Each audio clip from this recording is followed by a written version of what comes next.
I was sitting in a cafe with a friend and we were talking about burnout.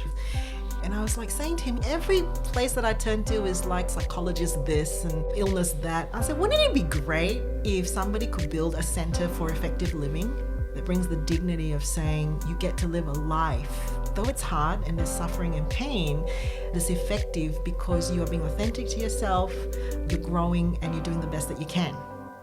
I was so sure that somebody would have had that name in Australia. And so I thought, oh yeah, wouldn't it be great? Center for Effective Living. Let's just Google it. Nobody had the name. And I register it. And that became the name that is till today. Welcome to Getting to the Heart of Business, brought to you by The Online Co, where we believe the best way to help small and medium businesses grow is by putting people first. I'm James Parnwell, and this episode is the first of two that I think every business leader needs to hear. We had the privilege of spending an hour with Valerie Ling. She's a psychologist, entrepreneur, and founder of the Centre for Effective Living, a psychology practice in Sydney. And just to give you a hint at the topic we covered, Valerie is known by the nickname Dr. Burnout. And as usual, my co-host and marketing pro is Jess Caluso. G'day, Jess. Hey, James. Tell me, do you have a childhood memory of an early start to your career? Oh, I do. I started my entrepreneurial career when I was in year 4 at primary school. That's about 10? Yeah, 9, 10. I'm 10? not sure. Yeah. Somebody will know. And look, without giving too much away, I feel as though Valerie and I could actually go into business together selling rubbers back to school children. So what I would do when I was in year 4 is I would acquire the rubbers. But okay. For those listening overseas, a rubber is an eraser. An eraser, yes. So we have a word for them in Australia that's not appropriate in other countries. Yeah. So I would clean them up and then I would cut them up. So one rubber would cut down into, say, 5 or 6 pieces, and I'd sell them back to the kids in my class because they had no rubber. I did it really well. I actually did bundles. So you could buy one rubber or eraser or one piece of it for 5 cents. You could get 2 for 10 cents, or look, I'll do you a deal for 15 cents, I'll give you 4. So they basically got their entire rubber back for 20 cents, which meant I could then go to the canteen at lunch and buy some snacks. So where were you sourcing them? I was acquiring the rubbers from the people in my class, James. I'm asking you to read through the lines. When you say acquire, maybe we leave it at that. I think we can read between the lines. So Valerie was a childhood salesperson. But today she's best known as an expert in burnout treatment and prevention. And in part 2 next week, you'll get to hear some of her really practical advice on that topic. But Valerie's also a lifelong entrepreneur, and it goes way back to the age of 9 when she started manufacturing and selling erasers in the classroom, just like Jess. Fast forward to today, and Valerie heads a very successful organisation built on solid business principles.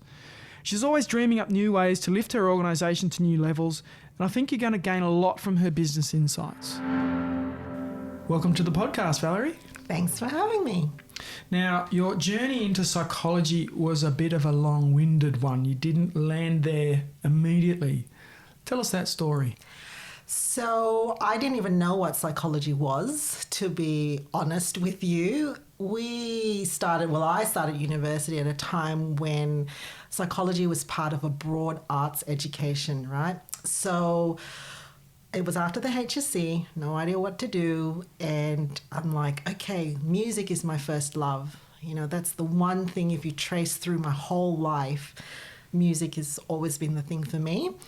And being somewhat altruistic, I thought music, education, that seems like a really good mix to have. Sure. And so I went off and applied for entry into that degree, but that was not to happen.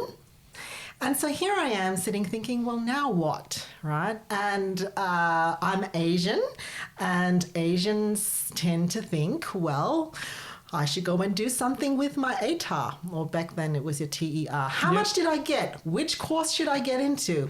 And so I applied for a law degree. And to my horror, I got in. And it was because of the law degree, I had to do a double degree. That's how they did it. In the arts degree, I went, well, what am I going to do in the arts law? I'll do psychology. And you know what's the funny thing? I remember enrolling for it, and the person said to me, this is a really odd combination. And I thought, that's strange. To me, it makes perfect sense. There's the law that is to uphold, the rights and, justice. And then there's understanding people.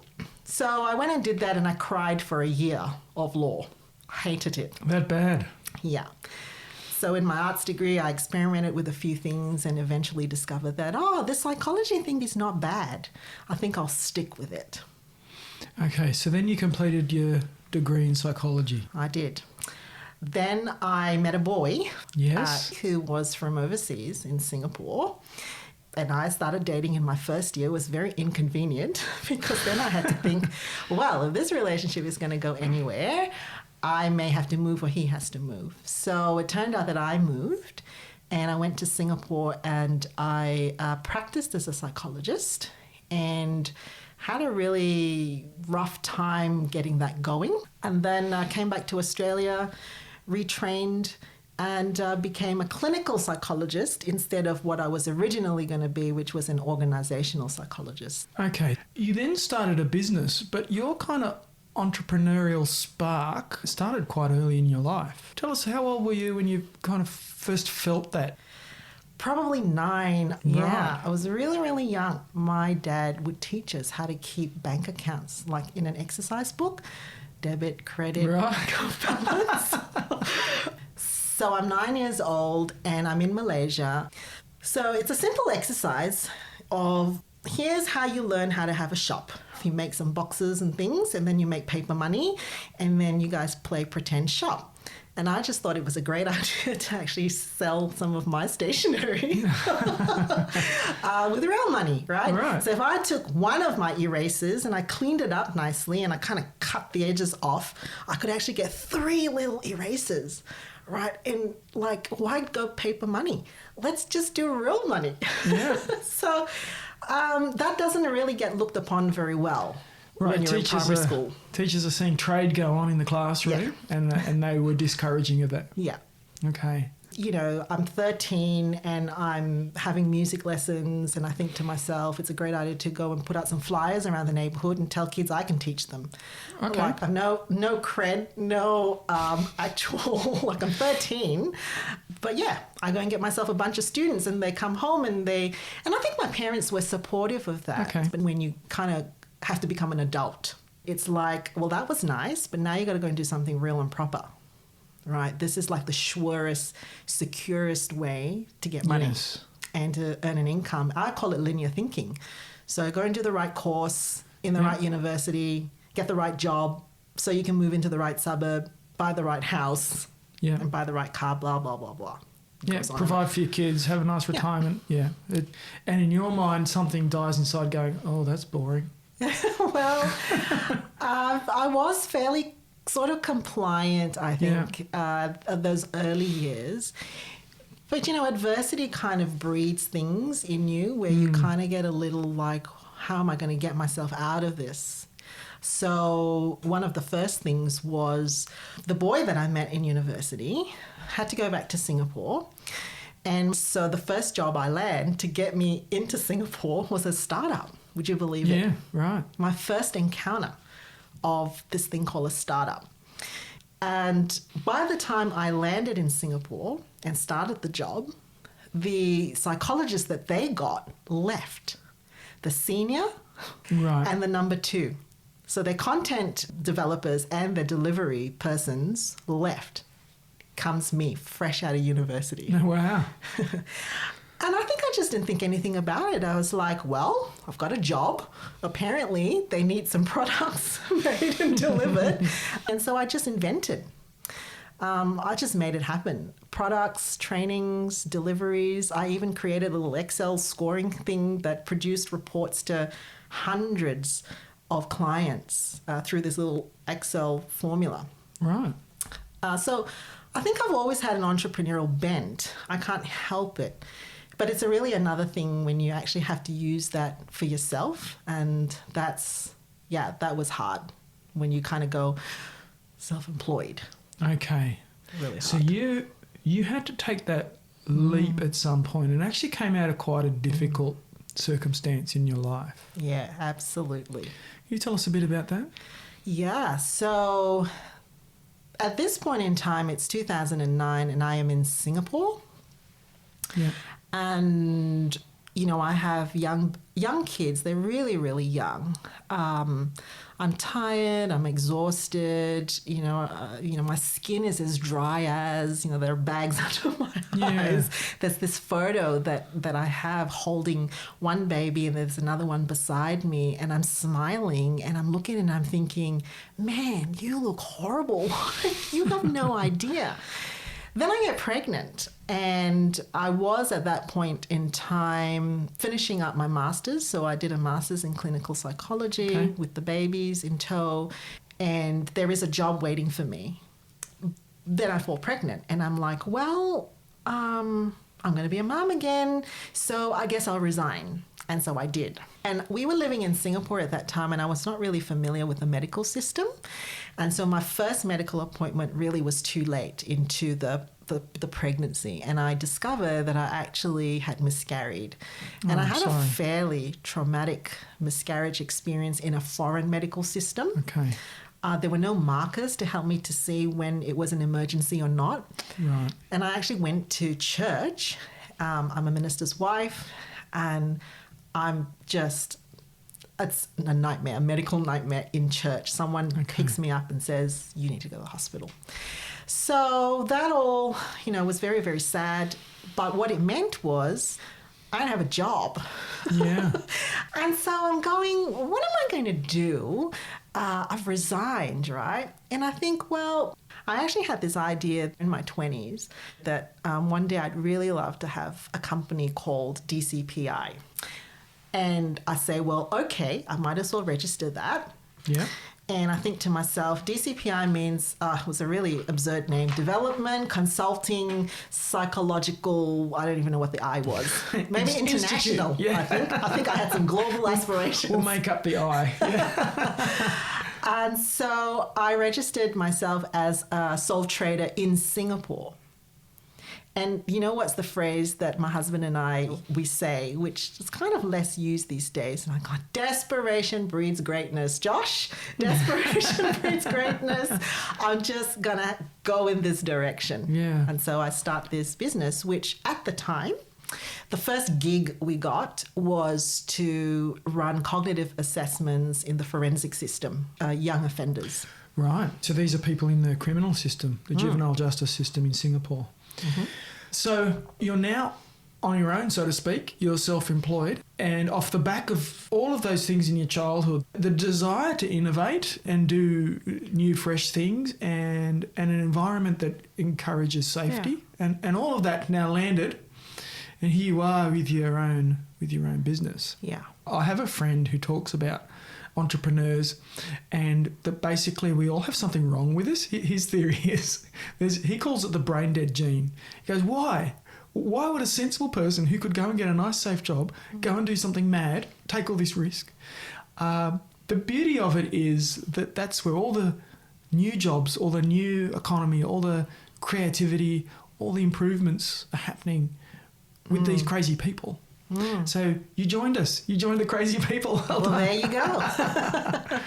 All right. So what was next? Well, I guess kind of another family crisis moment, really. So 2009, I set that up. I got a friend to partner with me and do a little bit of that work as well. But my kids weren't thriving in Singapore, and also my husband's job at the time was coming to an end. And the Australian system by 2011 required all psychologists to come under a professional board. And I'm in Singapore at this stage and someone hands me this wad of documents and says, you better read this. And I'm reading it and I'm realizing, oh my gosh, I could lose my registration as a psychologist from home if we don't go back. So we put all of this together and very quickly we come back to Australia in 2011. My husband is left in Singapore to finish his work over there, and I come with two little kids, right? And it's, again, desperation breeds greatness. What am I going to do? If I got to get a job with someone, I can't work the hours to be a single mom, essentially. So I discovered that there's this thing called sole trader in Australia, and I land up in a private practice situation, right? That didn't last for very long for various reasons. And by 2013, I had to make some plans to continue to earn an income outside of someone else's practice. And I've got this journal, kid you not, I still have it, where I write down all my fears. Right. How this is not going to work. This is a really dumb idea, but I'm pretty desperate. What am I going to do? So in 2013, I started trading under my name in a room, agonizing over EFTPOS machines and furniture. I actually got turned away by my bank to give me an EFTPOS machine. Would you believe it? Yes. I know, I do believe it. I've seen that before. Yes. Yeah. And I think at that point, I attend a seminar and the guy says to the room, how many of you own a business? And I thought, oh, well, I've registered as a sole trader, so I guess I'll put my hand up. Yes, I own a business. And then he says, of those who've put up their hands, how many of you actually have staff or employees? And like the vast majority of hands go down. He says, you are self-employed. You still have a job. I'm like, oh. Right. So the penny dropped that you probably didn't own a business. You probably just owned a job. That's it. Now, two things happened from that point. Number one, I realized I'm not the best boss of me. That's some of the burnout stuff. Wow. Right. Okay. I come out of that thinking, okay, if I really just have a job, if I don't bring more people on, I'm not being a good boss of me. I've got kids. I have a clinical load. This is not great. I've got to replicate this. Yeah. You said that you wrote down a list of your fears. Do it a lot. What a fascinating thing to do. Because don't we try and hide from them, shove them under the carpet, ignore them? Yeah, you're embracing them. Oh, 100%. I infuse that into my business with my team as well. You stare it down. Your fears and the messages of I'm a fake. You stare it down annually and you build a process around it. Because one of two things happens, and correct me if I'm wrong, you write the fear down and then all of a sudden you realise, oh, that's not very scary. That's rubbish. So that's rumbling around the back of my head and doesn't need to be, so that one's gone. Or you go, that is a legitimate concern and I'm going to come up with a way to deal with that. Absolutely. So if you have a reflective practice that's daily, and so I do it annually every year and then quarterly on my retreats.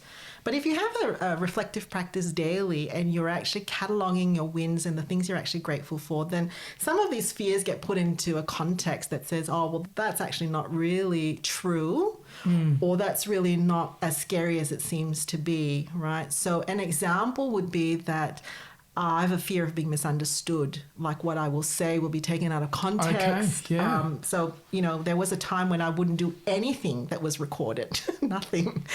Right. And so, that's kind of a thing that if you do a daily reflective practice on and you beta test these things, you realize, oh, actually, that was okay. I won't say dumb things most of the time. They're pretty okay. Yeah. And nobody is going to hunt me down for that inaccuracy. But then there are the fears that you reflect and you reflect and you reflect, and they're a little bit more profound because they've got to do with a sense of who you think you are. Those are the things I say to my team and to myself on my annual growth plan. So I do one for myself, for the family and the business.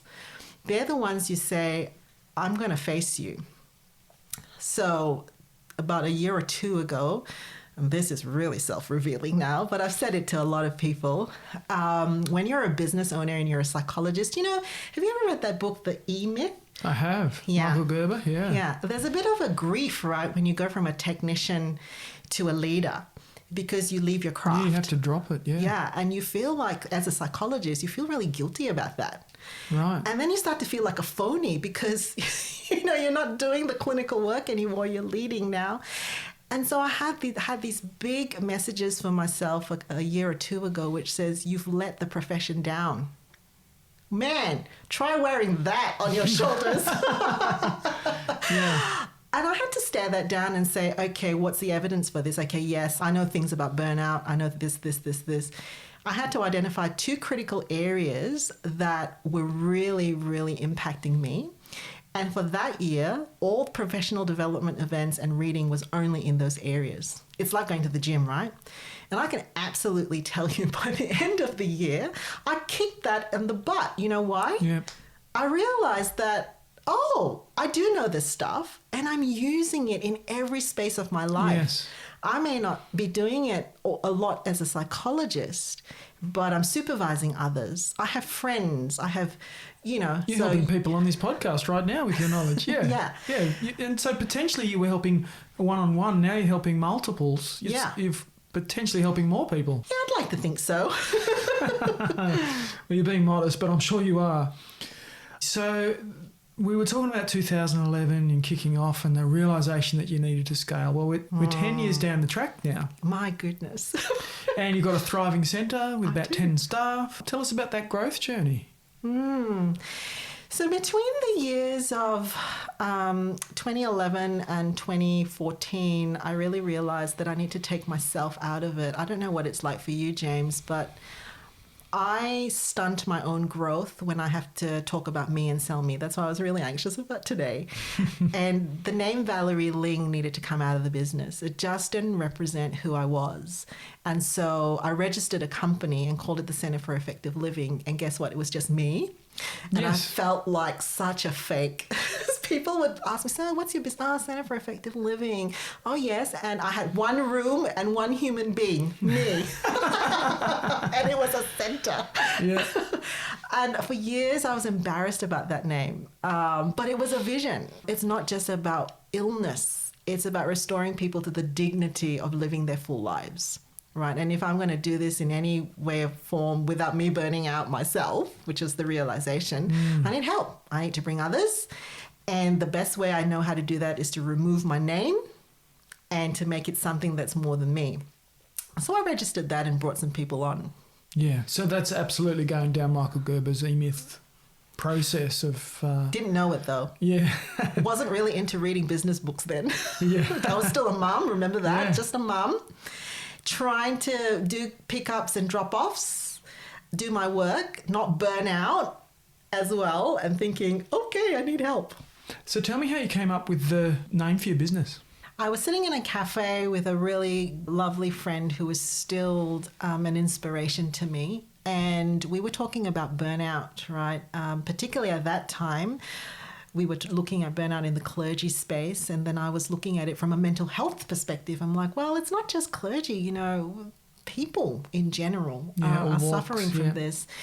And for me, I think we suffer from a sense of not giving dignity to suffering, that there's a redemptive space in that when you suffer, that you grow, you move. And I was like saying to him, like every place that I turn to is like, like psychologist this and, illness that. I said, wouldn't it be great if somebody could build a center for effective living? It just brings the dignity of saying, you get to live a life, though it's hard and there's suffering and pain, that is effective because you are being authentic to yourself, you're growing and you're doing the best that you can. And I'm like, I was so sure that somebody would have had that name in Australia. And so I thought, wouldn't it be great? Centre for Effective Living is like this collective group of people with the same philosophy that brings dignity to suffering. And so I go home and I think, let's just Google it. Nobody had the name. Yeah. And I register it. Yeah. And that became the name that is till today. I talk to business owners every day about their marketing, and the consistent feedback is that they feel lost in the digital marketing world. Usually, they've got someone to have a go at some SEO, Google Ads or social media, but they often don't know what work is even being done, and they can't see any results. This is where our team and I can help with our digital marketing playbook. Over the past 10 years, we've designed a process to help you achieve your business goals by speaking to the right people at the right time with the right message. We analyse your competitors, create the unique voice you should use in the marketplace, map out your customers' path to purchase, and then create expert search, social media and nurture strategies to attract the right people to your business. This is all underpinned by our belief that the best digital marketing puts people first. If you need help to get your marketing on the straight and narrow, why not drop us a line at theonlineco.net. You can have a quick chat to one of our team to see how we can best support you in growing your business. So your first hire is always a big deal. She's still with me. Oh, my first hire is still with us too. I'm very grateful for her. Yeah. How did you go about that? Oh gosh, I'm almost embarrassed to say it, right? But it's like, let's put an ad. Back then it's like Gumtree and I don't even know what I used. I might have used the psych classifieds. And James, all I thought is I need to like carve out some of my work and give it to someone else. Thankfully, she's terrific, right? And so she answers the ad and I'm with my kids in, I don't know, Big W or Kmart. They were like running off looking at toys and I'm on the phone doing like an interview. Yeah. So it came off the back of an ad? You hired a stranger? I did. Oh my gosh, when you say that now, I think, oh my goodness, what was I thinking? Well, it's scary. Yeah. I didn't hire a stranger. I hired somebody who I knew and I knew I could trust, but she had no experience. So then I had to train her. I went down a different path there. All right. So have you made any hiring mistakes? Oh, yes, of course. Haven't we all? We have. I can't remember who said this, but I really respect it. It might be a Gary Vee thing, I think. Hiring mistakes aren't that I hired the wrong people. It's on me. Absolutely. Yeah. I didn't have the right view of my vision into a role. Okay. In other words, what I've really learned now is to hire for that and to know who it is that's going to thrive in this role. That's my big turning point. You need to pick people who are going to thrive in this role, right? So, I would say that it was a real journey, but those early days was like heartache. I've done something wrong. Now someone doesn't have a job. And people don't realize that this is how, you actually do think as a business owner. You can't say that to others. But those days, James, when I used to think of, oh my gosh, meals on tables, in someone else's home, I just ripped that off. Yeah. I'm such a bad person. And then you hang on longer than you should. And it's probably true that whilst it hurts you and your business to keep them, you're possibly hurting them too in a role that doesn't fit them. Well, that's absolutely the turning point too of that message is that, you know what, you have a responsibility when you're an employer to release people into the next better role. Yeah, soon. There's something better quicker. For them. Yeah. Now, in that process, you bring people on, you need to get more people through the door. You need to have more customers. We call them clients. Clients, okay, clients, good. What does marketing look like for you? Well, I bought myself a laser printer. I still remember this. That's hilarious. And I think to myself, I guess I should just print a couple of newsletters. And I did, I'm so embarrassed to say this, letterbox drops with my children on their bikes. That's good for fitness. Man, and we are Vista printing. But then I learned, let's go to, the other, let's build some relationships. And I say, hey. How did the letterbox drops go? Who knows? I didn't even do a return of investment analysis. Okay, so you might have got business, you might not, you don't know. Well, yeah, I could have. I doubt it. Okay. Most people just take that stuff and throw it in the bin. So in 2017, I have a really horrible experience in my business, and I probably can't share it here, but, it was not good. And I'm walking, and I'm on the phone with my best friend, and I'm like, I'm trapped. I never wanted this. This is I just wanted to, palm off some work to other people and just have that little space for myself so I wasn't burning out. I could be with my family. I never wanted this. I have got to make a decision. Close shop or keep going. My exact words to her. And she says, listen, I've heard you say this before. So I signed up for my first business coaching in a group situation. And this person who is now a very dear friend gets us to write down this thing. I still have it.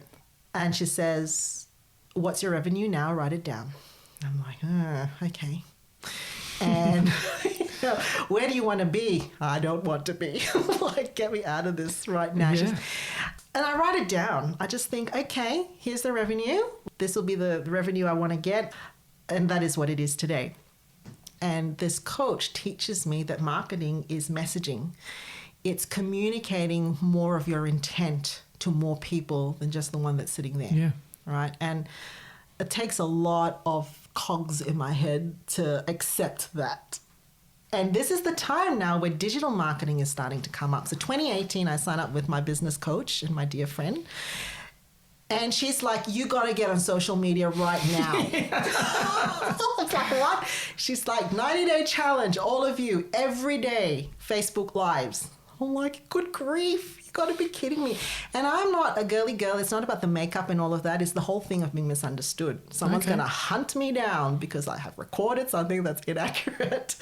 You know, people are going to think I'm full of myself. Like, who wants to sit and watch something about you, right? So I enter digital marketing very reluctant, very scared, but very compliant because my coach said to it. You've been told. Yeah. And of course, you're really just grateful that your friends and family like your page. So Look, don't underestimate that. You have to start somewhere, and you're getting your friends and family to like your page. Yeah. Now, at that time, interestingly, the business coach, and I'm really grateful for her for pushing this, she tells me that I have a thing with stories. And so she makes me have 2 social media presence. One was for the business, Center for Effective Living, and one is Valerie Ling. Yeah. Right? And so these 2 things have to go in parallel now. And it's been the hardest thing to straddle. It's really been difficult because I wanted to give up the Valerie thing numerous times. And it was her that also says, do the Dr. Burnout thing. I'm like, oh, really? It's so tacky. Yeah. Okay, so you did Facebook Live every day for 90 days. Yep. I desensitized. By day 90, I'm no longer needing to have makeup or whatever. You know, I could pull over. I could, I think I just discovered that it just provides an anchor spot for some people. It's messages of hope, encouragement. A lot of times it's people just having these horrible thoughts in their head, have a moment where someone says, hey, me too, or it's okay. Yeah. Here's a couple of pointers or directions that you can go. So that 90-day experiment really did wonders, I think, and the repurpose of the content is great. Right. So tell us about repurposing content. That's something that you do. Yeah, we call it the sausage machine in the practice. The sausage machine. I don't know. I'm going to tell my social media team that. They'll probably quite like that. The sausage machine is basically what it means is that we take content and we snip it to the different platforms. And I use the word embarrassed a lot in this podcast. This is really interesting. I'm going to need to journal about this. I get really embarrassed when people say to me, oh my gosh, you're in social media all the time. And I'm like, no. It's a whole team effort. And it's the most amazing thing to see your teammates write things. We do a blog. Yeah. From there, they submit quotes. Yeah. We build things from the one blog article into print, into marketing. And the most recent blogs, they've had the courage to use their own voice. That's really hard for psychologists. They're telling their stories now. Yes. And it's so moving. Yeah. Right. The idea that you write a blog, post it to your Facebook account once, and that's the end of it, is really not utilising that content very well at all. You really should be using it in multiple different ways, and that's what you're talking about. Yeah, absolutely. And so you consider your social media strategy one of your keys to your growth? Yeah, absolutely. We have targets for that. Look, we're amateurs, but we have targets for reach. And I regularly post into the team Facebook group what our growth numbers are, what the stats are in terms of the return of investment, like where our referrals are coming from. Yep. And we've certainly seen the difference. So as an aside, we were during COVID very blessed because of that. As psychologists during COVID, the Medicare system went into flux. Not a lot of psych businesses survived because they panicked or, it was very difficult during the ambiguity of what we could claim or could not claim over telehealth and things like that. So a lot of the people's revenue income was really hit. And that is also because if you're heavily reliant on referrals from doctors who were burning out during the pandemic, right? Yeah, exhausted. Yeah. So I think our social media presence brought messages of hope. It brought in the people that needed help, because we took a strategy that says we're just going to put out content that says to people, hang on, we will get through this. Here are some little things that you can do. Here are some free resources, etc. And that helped to bring in, I guess, income during the time that the Medicare stream was in flux. We had other ways of getting revenue in. In March, when all of the lockdown happened, 2020, I actually gathered the whole team over Zoom. There's this very sad picture of all of us, full attendance. And I go, here's what the income looks like, right? If we are dependent on Medicare, we will be closed in 2 months. Guys, I'm just being transparent. Yeah. A lot of businesses had those conversations. Yeah. So what are we going to do? So we had a conversation about how we would manage that as a team, but then we had to innovate. The horrible word that I really disliked was pivot. And because we had a social media presence, a lot of our pivoting happened in that space in those unclear months. And you've grown off the back of that pivot? I just used the dirty word. We absolutely did, because we realized that we could do things that we never thought were possible before. And I think it really freed up the team now. A lot of them don't want to just do work in their rooms anymore. They want to come out and play. Some of them during this period have written amazing programs and thinking about what they can do in the webinar space and, things like that. Okay, Yeah. It's wonderful. I want to ask you, as a psychologist, what you do for staff development. How is it that you develop your people? I'm sure you have a unique perspective on that. Yeah, look, it's a hybrid of a lot of input of coaching and reading and the burnout prevention. So for me, it's being authentic to that. We have the Practice 12-month plan, which includes all the pillars of our business, but also includes what are we going to do for fun, for personal development, and for connection. From there, we build 90-day plans for the practice, so quarterly goals. And from there, individuals build a 90-day plan with me. So I sit down with them. And on that 90-day plan, there's talks about what's your fear. That's like your training and development, one goal for the year. What is it that you absolutely love? What's your joy? That's the other training and development goal that you put on. And then we talk about what brings joy for them in their work. And we put that on their 90-day plan. We increase that. So that's the thing about burnout in work. You have to increase meaning and joy. We make sure that's there. And then we check in, I guess, about what's draining you. So it could be time management, or it could be my unrealistic expectations, right? And so we problem solve that. And they meet with me fortnightly, 30 minutes, really short, to review their 90-day plans. How are you tracking? And it gives me great feedback as well. And we also have, I call it the ship morales officer. That's my practice manager.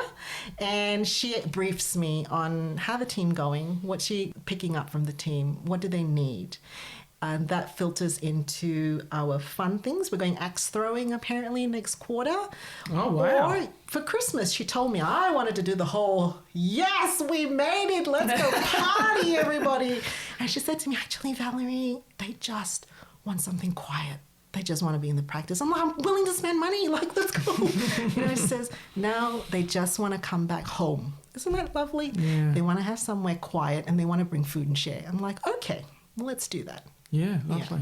Yeah. Okay, so it's 2021.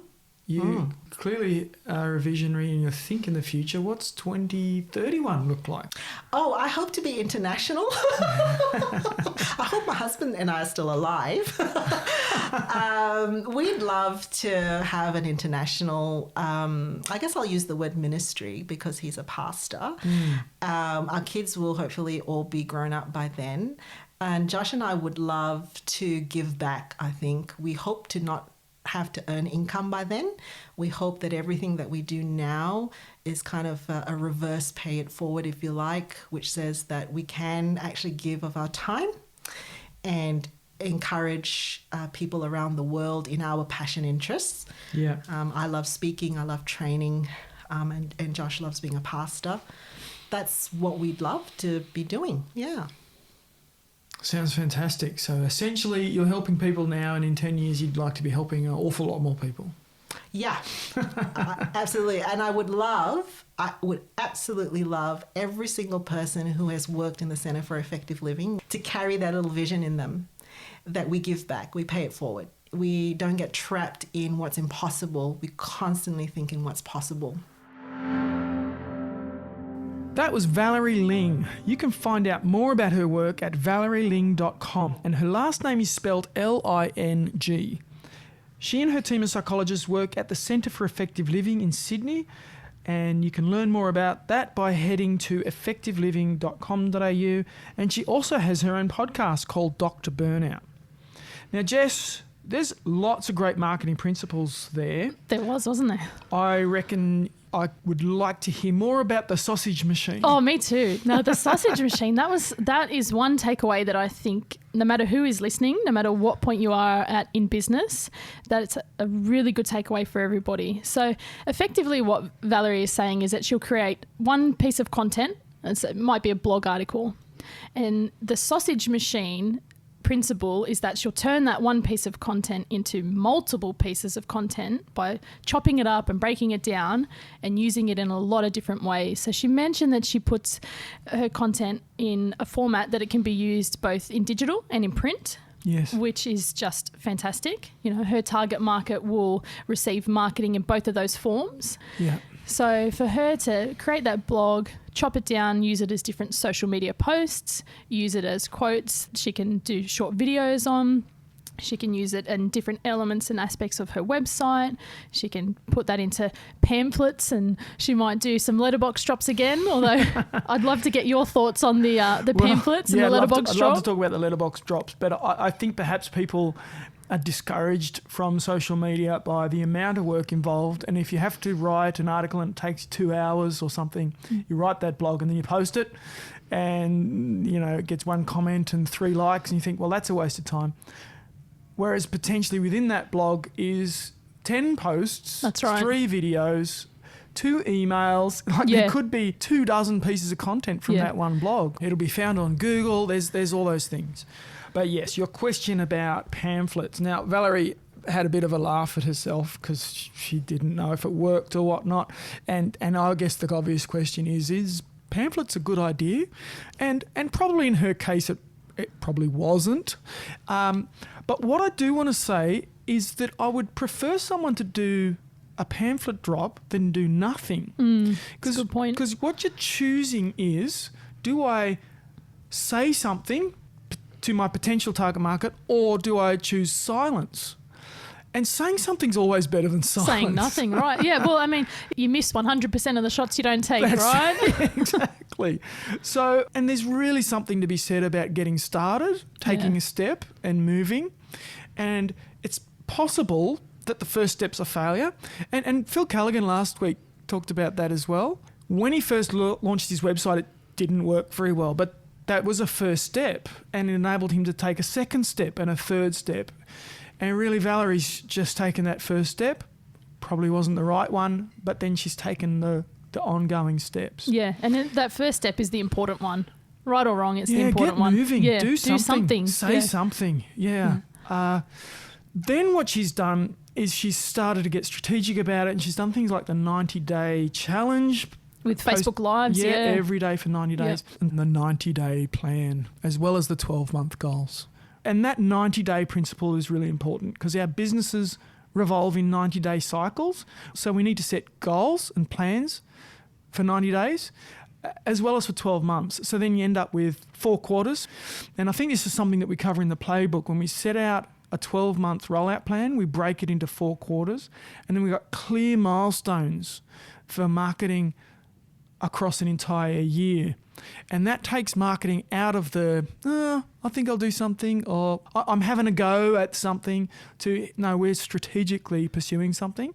And we're taking those steps and we're adjusting, measuring, adjusting again, creating new hypotheses, adjusting again, and refining over the course of that year. Yeah, often people think of marketing as set and forget. And it really isn't. No. It just isn't. It can't be. Imagine if Valerie had just done that one letterbox drop and then never did anything ever again. There's marketing for my business done. That's it. Just won't work. Got to keep moving. I guess the complexity with marketing is you're talking to people. People are complicated. People respond in unexpected ways. But typically with marketing, there's all sorts of benefits come out of it that you don't expect. All sorts of side things happen just by being there, being present. By being present, yeah. And people hearing you, yeah. So next week's episode, you're going to hear part 2 of our interview with Valerie. Please don't miss it. This one is really powerful and really close to my heart. We're going to dive into her expertise in burnout treatment and prevention. I just think this is a really important message for entrepreneurs. Burnout's something I've suffered with, and many of my friends and loved ones have as well. And I would love to think that our podcast could prevent people suffering the way I have and the way Valerie has. And if we could prevent one person, if that one person is you or that one person is a friend, I think we would have really done something meaningful with the podcast. So she's going to give very practical and encouraging advice. And I think it's going to be really helpful for you or a loved one who you think could be helped by it. This episode of Getting to the Heart of Business was brought to you by The Online Co, produced by Claire Bruce, music by Harry Parnwell. You can find us at theonlineco.net. Please feel free to share this episode with somebody who might benefit from it. And please come and say hello in our Facebook group, Getting to the Heart of Business community.